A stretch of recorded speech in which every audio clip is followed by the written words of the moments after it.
Hi, Dagobert from Dagobert Sackworld here on the Gold Coast for this weekend's fishing report, the 12th and 13th of March 2022. Okay guys, the weather is not as good as last weekend. It's actually horrid, blowing 25 knots from the southeast at the moment, east-southeast. It's showers, raining, and the water's dirty, and it's not going to be any good probably till later next week. But anyhow, I'm going to brighten things up a bit for you. So, if I was going to go ashore this weekend, it would have to be a big boat because the swell's picking up over the weekend as well. There's a southerly swell kicking in from the low down south, estimated around 2.2, 2.4 metres kicking in. So, the way the seaway is, it's really a no-go zone, guys. I'm sorry, this weekend maybe offshore. Unless you've got a big boat, you know what you're doing, and you just want to go and have a troll in close. That would be the only way you do it, but you have to be really careful of the seaway. Now calling it the bar instead of the seaway. And to further ado, and just be careful out offshore if you do get out. But the guys with little boats, do not even think about it, guys. Okay, no go. But there were a few mackerel caught this week, even though the water's chocolate colour. The water down deep is obviously pretty good. And like guys that were generally get their 3s and 4s are getting 1s and 2s, a lot of 1s caught, a couple lost. I did hear that BK Charter's got 5, I think it was on Monday or Tuesday this week. The seaway was horrendous getting in and out.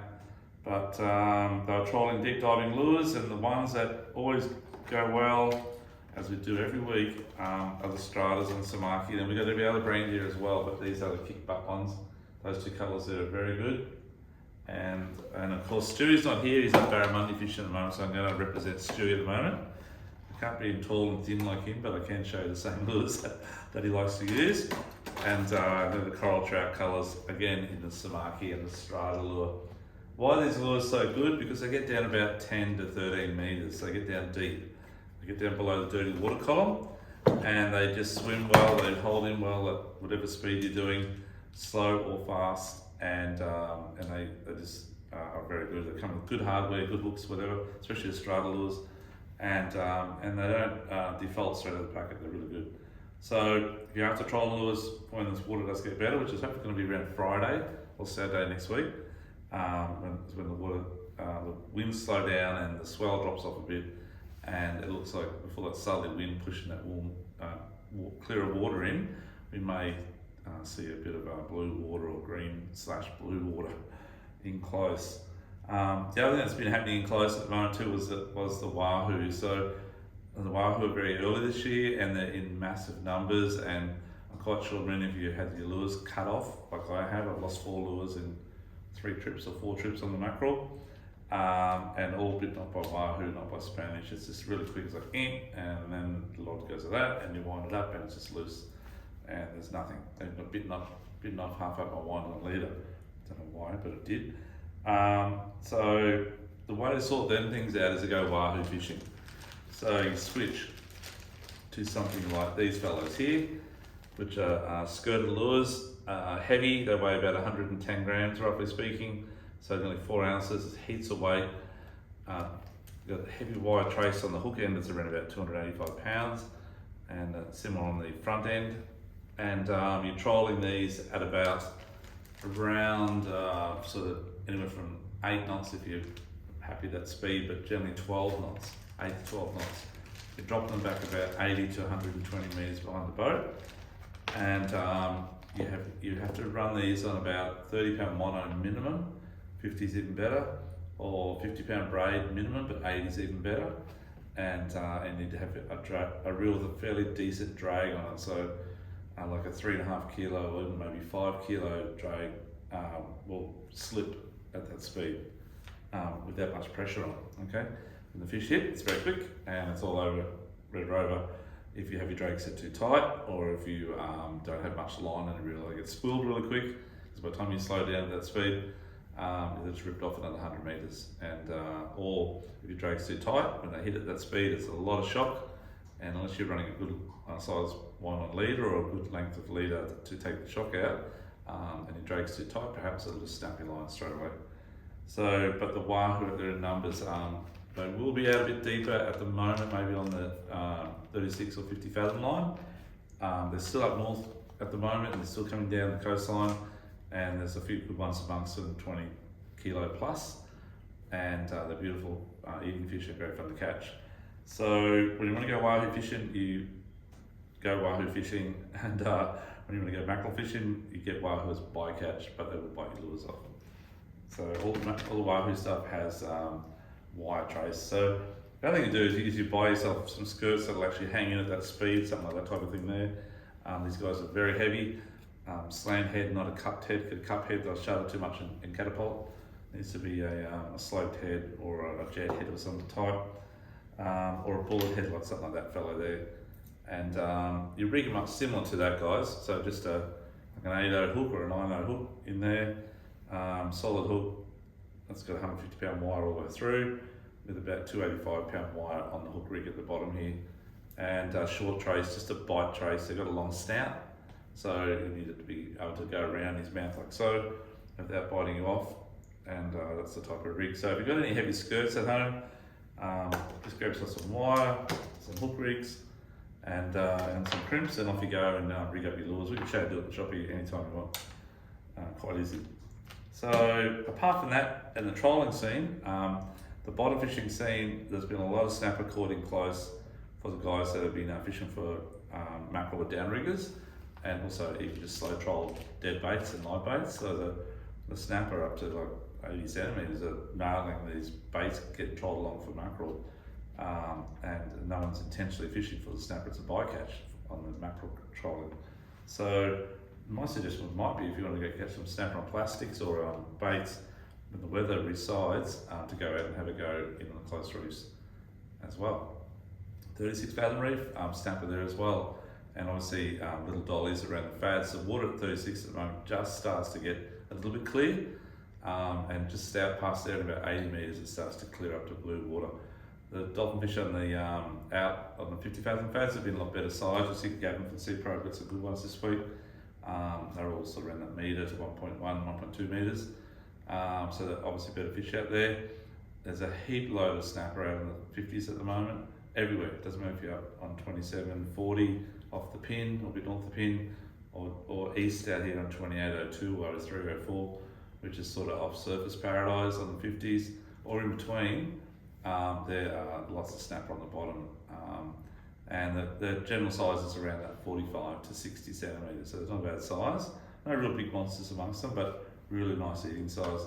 Don't forget your bagling as well, folks. 175, 8 fish in the boat, I think it is. Could be wrong, check on that. Anyhow, that's what it is. So plenty of snapper out there at the moment as well. Guys fishing up wider this week, there's some few blue marlin caught, so quite a few boats hooked up a couple of fish, 2 or 3, and some boats got 1, some boats got 2.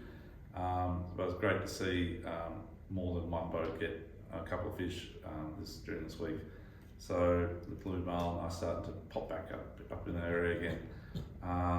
There will be some big dolphin fish and some monster wahoo out there amongst them as well, and probably maybe got yellowfin if the water's obviously clear out there.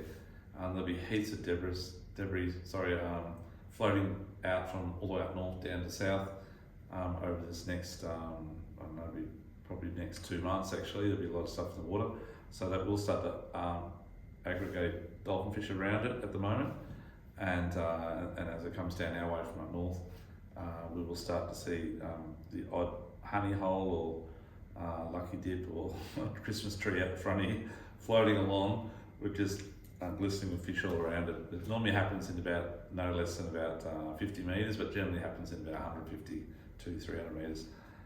If you're lucky enough to come across that sort of thing, always keep your eyes peeled and look for anything floating in the water, not only for safety but also for fish. Okay, that's about it for our shore fishing, guys. We will now go into the seaway.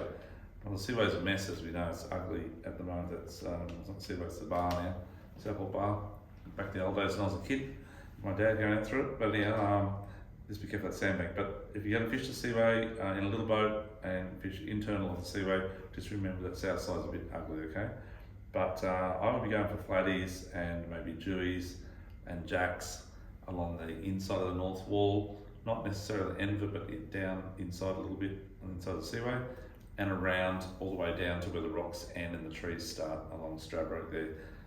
Preferably fish the last hour of the run-in tide, which is extremely early this weekend. I think high tide's about 4:35 tomorrow morning, maybe about 6 on 5:30 on Sunday morning. But anyhow, get out there early and fish with flatties on that top of the tide. And the first hour of the run out you might get before it gets too dirty. I'll be using brightly coloured lures, and this is sort of the same lures I use for fishing for flatties along the inside of the seaway. And this is the sort of stuff I'll be using in this type of conditions that we've got at the moment. So you can see that, they're bright. Sorry, bit of a strange angle for my arm. So anything that's bright, like I really like those Lumo 4-inch shrimps. They're really good from Gulp. McCarthy's, white McCarthy's, paddle tail of course. 4-inch with the Eco Gear bulk baits, and some Gulp in the 4-inch minnow in the fire tiger colour. Really good. If you got it's going to be windy this weekend, but it's blowing from the east southeast, so along the edge of the wall there, you may, if you're getting really close, hug the wall, maybe stay within about 15 metres of the wall and cast right up into the rocks. I'll be using really light jig heads, something in that sort of character, which is only about 1/8 or 1/6 on a 4-hour hook. But once it starts running a bit, you might need to go to something like that type of thing there. But keep it bright, guys, and you'll definitely get some flatties. My mate was out there last weekend, Jason Redmond, his young fella, Lockie works here at the shop, and Jason got an 84-75, dropped some really hooters, big ones, and got quite a few in the high 60s as well. So there's some good fish out there at the moment, and I was pretty impressed with that. That's very good. So flatties in the seaway. Then guys that have been drifting the seaway between the north wall of Wadebreak and the seaway wall, and from there all the way through to where the pipe is that goes across. Actually, from the pipe that goes across all the way through to Wadebreak, and then up to the second red beacon, where there's a bit of coffee rock up there. All the way through there, they're getting squire, like 50 centimetre snapper, and some parrot, plenty of trevally, flathead, heaps of bream, big bream too, 40 centimetre ones, and some good fish, and just slowly bobbing the bottom with soft bass 6 or 5s, and really working the bottom right on the bottom, and just on the last of the run-in tide's been the best. Okay, so maybe give that a go, and fish the top as well when it slows down. They have to be early morning though, because it's early morning this weekend, or late afternoon, one of the two. Other than that, there are a few whiting on the back of Wadebreak, a few whiting around the sandbanks on the edges of the sandbank. They're not at the river, it's just pouring out brown crap at the moment still. Same in the Coomera as well. There are plenty of mud crabs around, so I've got my mud crab pots out at the moment. I'll check in the morning, see how we go. But definitely try for muddies, anywhere from jumping pin all the way through to probably the Gold Coast Bridge at Sundale there. They'll be pushed out of the rivers, and where the rivers come out, there's a bit of a hole, that's where you're going to drop your pots, and anywhere along the edge of mangroves where it's quite deep, that's where you're going to drop your pots in the broadwater side of it though, and all the way through the pin area at the front. Jump pin area too, by the way, pretty wide up there in the basin and around Goldbank towards the high tide, and I even heard a few tailers, a bit of bait in there actually, so maybe worth a go, but little tail, and there's a few flatties around as well. I tried Millionaire's Road first up in the morning as the tide starts to turn to go out. You have to be there in the dark pretty well in the first light. I haven't caught many flatties in the dark, I have caught a couple, but they won't start to bite until the sun pops its head up. Anyhow, give that a go. And what else happening around the jumping area? Prawns. So there's been a few prawns around this week. They're starting to come back again, but they're out in the bay a little bit around Lamb Island area. Give that a go.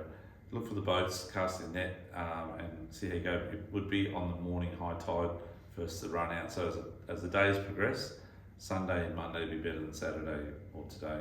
So probably by Tuesday morning, they should be on the tube big time. So give that a go on those high tide first to run out tide for the prawns.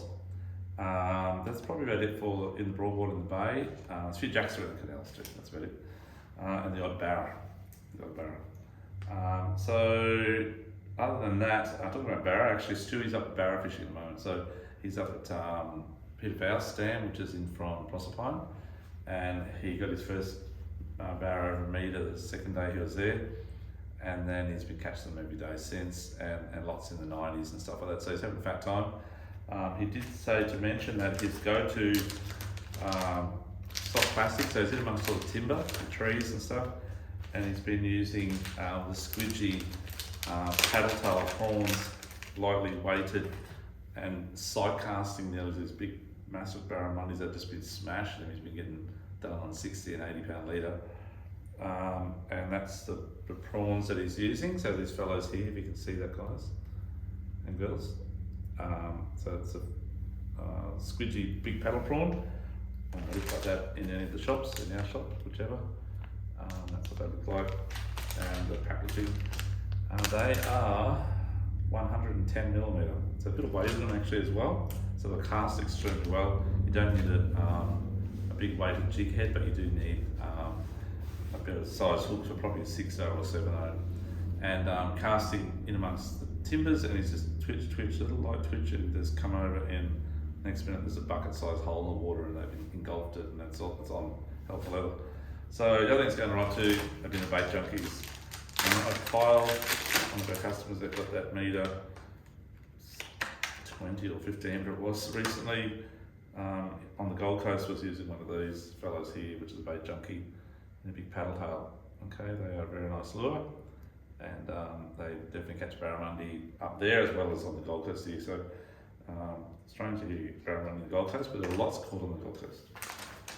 That's probably about it on the fresh water, because you can't fish the Hinds Dam because it's closed due to the spillway going over at the moment. So, and most of the dams are in the same situation, they're all spilling over at the moment because all the rain we've had. So it's a matter of maybe go catch some tilapia, they're everywhere at the moment in all those little creeks and ponds and whatever. Take the kids out, remember they're not noxious fish, so you can't keep them, you gotta kill them. Throw them, disperse it in the bin, whatever. But they're not edible, so to speak. And that's probably about it. But go crabbing, get your crab pots. We've got a deal going on these at the moment. If you are after any crab pots, this is the Jobs Walker 900mm, the heavy mesh compared to other brands on the market, and heavy frame, and that's all I use, and I smash the crabs. Sandies, muddies, take a big. They work really well, 4 entrance, and they fold up flat, and they're cheap. And they unfortunately do go missing. It's not too hard in the pocket. Anyhow, that's about it. So Duckbird Second World here in the Gold Coast at 8 Centreview Drive, Big Waters. We are open 7 days a week, and just follow us on our Facebook, or you can jump onto our YouTube page, Duckbird's Fishing Channel, and check out anything that we talk about and learn from it. Good luck. See you then. Be safe. Thank you. Bye-bye.